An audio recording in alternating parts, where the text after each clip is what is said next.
You cannot get away from it. You are in a vibrational and emotional relationship with who you have become constantly, eternally, forevermore. Deal with it. We want you to be aware of it, because when you are consciously aware that there is a vibrational attitude or beingness that has occurred because of what you have lived, then you can start feeling your way into emotional and vibrational alignment with it. For example, so Esther and her sister's husband had a lovely meal in Del Mar, and then decided to stop at the grocery store for some water and milk. And while they were in the grocery store, an 18-year-old lovely little girl in her new-to-her Mustang was driving on a wet street. Her car got away from her. It was impossible to even imagine how she got up so much speed in such a short period of time. And she buried the nose of her little Mustang in the nose of Esther's Cadillac Escalade. Buried it in the nose of Esther's car and the Jaguar that was sitting next to it. She couldn't have picked two better cars to bury her nose in. And when Esther saw it, the cars were stuck together. The tow trucks had to pull them apart. Esther was not happy. Her exact words were, "You have got to be kidding me." They were there for quite a while, exchanging information. And Esther was thinking to herself, how could someone be so irresponsible as to let their car get away from them and make such a mess of my beautiful car for no reason? This was just unnecessary. And her father was there, and he was very, very mad at her. And Esther liked that.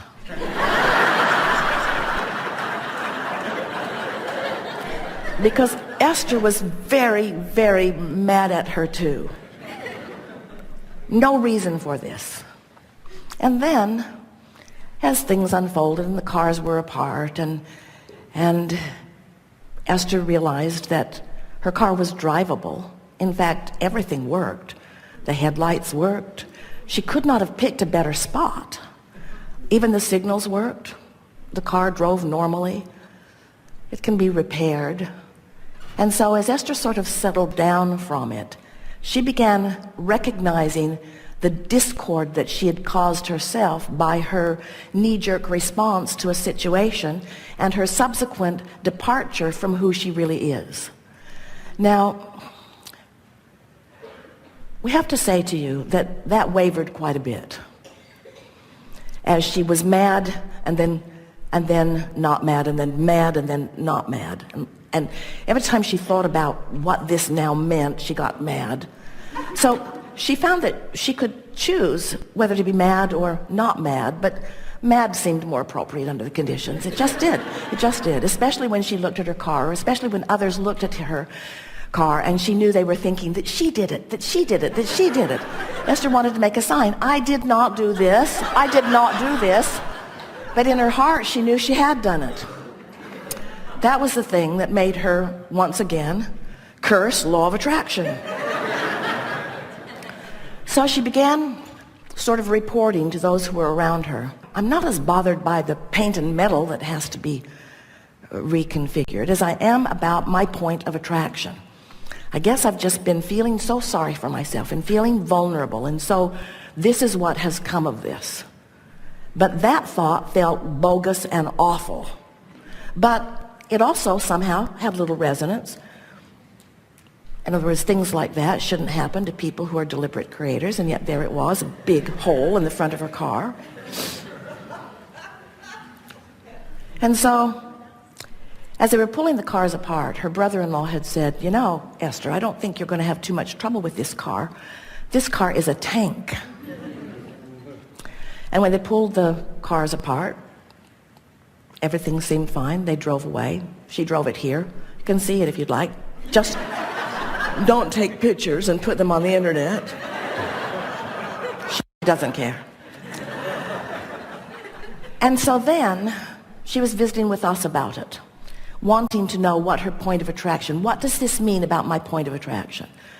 And we explained to her that we are not going to make her the exception in the universe. You are not the exception in the universe. Of course, everything that happens to you is part of your attraction. And then she recalled that at the intersection, as they turned in to the grocery store just before, a car had run a red light right in front of them, and the other cars had honked. And Esther had commented, glad they didn't collide because we would have been innocently involved in their wreck. Those had been her words right before this. So now she's starting to see some of the correlation between how things come together. And then we said to her, Esther, your Cadillac is a tank, and you are a tank too. And Abraham Hick's Publications is a tank. In other words, of course there are cosmetic things that you're working on all the time. Of course there are things that you're molding into place all the time. But you are strong and you are stable, and this is analogous to the stability of that which you are. So she said, I'm going to drive that car around with a big hole in it for a while until they can fix it. What we're getting at here is you can take every situation in the world and you can look at it through your physical eyes, which are often leaning more in the direction of vulnerability, or through your non-physical eyes, who are always looking for your strength. The source within you knows who you are, knows the stability of your being, and never sees anything that you're living in the attitude of vulnerability to you, because the source within you knows the backup systems you've got going on. Do you understand what we're getting at? As you are determined to feel your power rather than your weaknesses, your strengths rather than your weaknesses, your clarity rather than your confusion, your sureness rather than your unsteadiness, as you begin to get glimpses and you begin to deliberately want to practice the vibration of that well-being, what begins to happen to you, of course, you're going to rendezvous with all kinds of things. You're out here in the world, and there is nothing that comes to you that does not come on the powerful, well-defined, always accurate, always fair basis of law of attraction. Nothing ever comes to you that isn't about that. But we want you to know, you have the choice in every moment to define how you want to feel. And if your desire to feel good is strong enough, you will always find a way to come back into your power. So now the man from State Farm is looking at the front of Esther's car, and Esther is explaining to him how it happened, really wanting him to know she just didn't bump it up on something. He actually didn't care how it happened. He was just there to assess what had happened and to make a determination about it. But Esther's explaining it to him. And he said, I worked for Ford. I had a couple of those Mustangs. They are really squirrely. The back end of those fishtails, they get away from you. They are really, really hard on wet pavement. And it was raining that day. And then Esther went to her hairdresser and is explaining to her hairdresser, in case she happens to see the car in the parking lot,